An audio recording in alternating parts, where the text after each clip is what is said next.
देखिए, इतना धन का दुरुपयोग कर रहे हो लोग, इतना इलेक्शन कमीशन का दुरुपयोग कर रहे हैं। मेरी ख्याल से आज़ादी के बाद में इस बार जो इलेक्शन कमीशन की भूमिका हुई है बंगाल में, मेरी समझ में इस प्रकार का आतंक कभी देखा नहीं। SIR का आतंक अलग है। 90 लाख वोट कट गए, उसमें 31 लाख वोट सही पाए गए और सुप्रीम कोर्ट ने कहा आप बैठाइए जुडिशियल ऑफिसर्स को, न्यायाधीशों को। वो टीमें बनी, वो भी 31 लाख को जांच नहीं कर पाई। कोई 137 वोट ऐसा कुछ किया, 137 वोट। आप सोच सकते हो, मेरी दृष्टि में तो चुनाव पोस्टपोन क्यों नहीं किया इलेक्शन कमीशन ने। उनकी पहली ड्यूटी है डेमोक्रेसी को बचाने के लिए, चाहे कोई जीतो, चुनाव निष्पक्ष हो।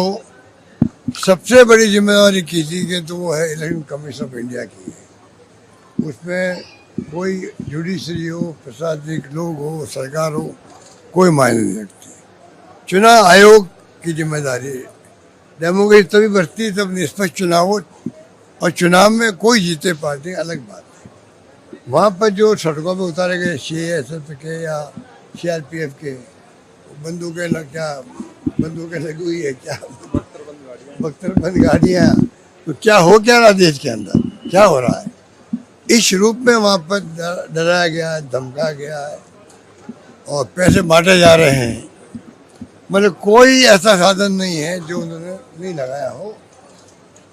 वो अलग बात है, 6 महीने पहले लोगों को बिठा दिया, बेच दिया पूरे देश से लोगों को, कुछ 6 महीने, कुछ 3 महीने।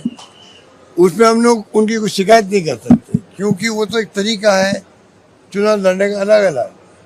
उन्होंने अपनाया तरीका एडवांस में कन्वेंसी करने का, घर घर जाने का, मैनेजमेंट करने का। उस पर मुझे कोई शिकायत नहीं है, बाकी जो हथकंडे अपनाए जा रहे हैं, धन का दुरुपयोग हो रहा है। और क्या सब काम लिया, क्या है वो बख्तरबंद गाड़ी है, सड़कों में घूम रही थी वहां पर। इसको हम क्या कहें? SIR के माध्यम से लोग वोट कट गए हैं, कई लोग वोट दे नहीं पा रहे हैं। अगर वोट यहाँ पैदा हुआ व्यक्ति नहीं दे पाएगा तो इससे बड़ा क्राइम क्या होगा? सुप्रीम कोर्ट भी यही कह रहा है। ये माहौल में हम क्या बताएं आपको, कौन जीत रहा है, कौन हार रहा है? कोई व्यक्ति मुझे नहीं मिला जो क्लियर कट अपनी बात कह रहा हो साहब ये होने जा रहा है। अगर BJP माइनर व्यक्ति कोई मिल गया, पत्रकार भी, तो वो उस ढंग से बात कर रहा है। TMC का पत्रकार कोई मिल गया तो उस ढंग से बात कर रहा है। और कांग्रेस ने अपना स्टैंड क्लियर कर दिया है कि भाई एक बार हमने जानबूझ के सभी सीटों पर चुनाव लड़वाए हैं, क्योंकि पहले करीब 30-32 साल से राज किया CPM ने, 15 साल से राज कर रही है आपका ममता जी।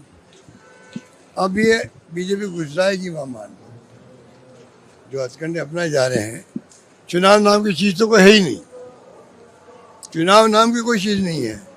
हथकंडा वाला कैंपेन चल रहा है, हथकंडा वाला मैनेजमेंट है चुनाव का, हथकंडों से जीतने का वहाँ पर षड्यंत्र चल रहा है। अगर उसमें कामयाब हो गए तो सामने आ जाएगा 4 तारीख को। फेल हो गए तो ममता जी वापस मुख्यमंत्री बन जाएगी, ये मेरा मानना। पर चुनाव जो है इलेक्शन कमीशन के खुद के हारने का, जीतने का है। अगर वो जीतेगा तो बर्बाद करके जाएगा ये इलेक्शन कमीशन, बंगाल को भी और देश को भी बर्बादी के रास्ते पर ढकेल रहा है चुनाव आयोग देश का। ये मेरा आरोप उनके ऊपर है। और चुनाव आयोग हार गया तो एक सबक मिलेगा चुनाव आयोग को भी। सब कुछ उन्होंने कर लिया तब भी हम जीत नहीं पाए। मैंने कहा आपको, जो हथकंडे वाले कैंपेन है, षड्यंत्र वाले चुनाव हो रहा है, तो सोच सकते हो कोई कुछ भी हो सकता है। पहले कहना बड़ा आसान नहीं है। चुनाव इस प्रकार का हो रहा है कि पूर्व अभी भविष्यवाणी नहीं हो सकती।